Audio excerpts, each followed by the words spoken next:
what's up, guys? So this is Grant here, in case you can't tell the difference. I'm going to be breaking down important definitions and terms that we're going to use and talk about.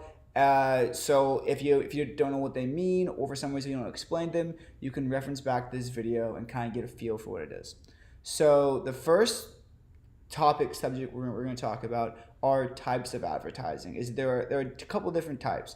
There is brand awareness, like we just want you to know about Bud Light. We're not trying to sell you anything, we just want you to know. There is brand education, so like we're trying to teach you about this product. Like if we have if Bounty has a new special formula for like paper towels or whatever, then they're gonna explain why it's new. There is rebranding. So what Old Spice did a while back, whenever they came out with this what your man could be, also comparative advertising.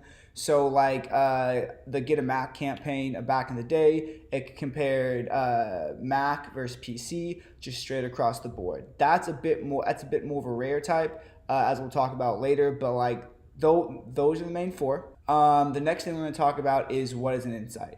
And I'm a brand planner, and this is like the most important thing for brand planners.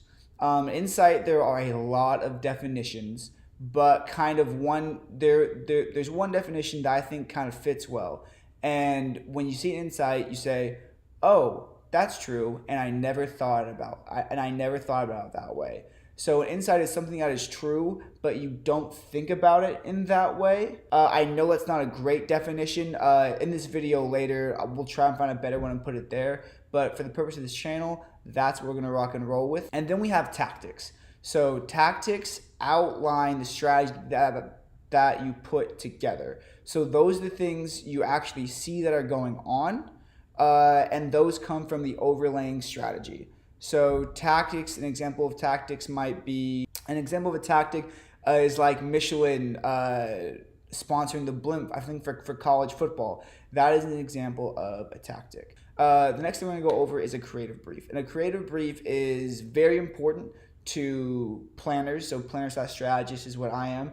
And I put together this creative brief, and it's essentially a one-page document informally creative about the broad specs of the campaign, of the piece of work. So generally speaking, now every agency has its own form of a creative brief, but almost every creative brief has these things included. It has the insight, the audience, the reasons to believe. It has why it's important. It has information about the product. Basically, it's a one-page summary of everything that's important. And they're actually really incredibly hard to put together, because imagine trying to put together one full campaign of advertising of everything you see in a one page.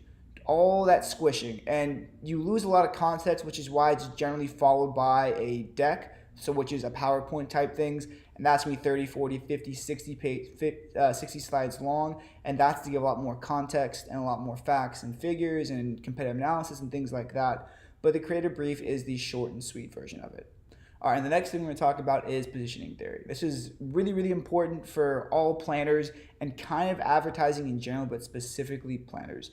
So positioning theory is basically, it's where does your brand fit in this in this marketplace of things. So the best way to like visualize that is think of like the American marketplace as a tree, right?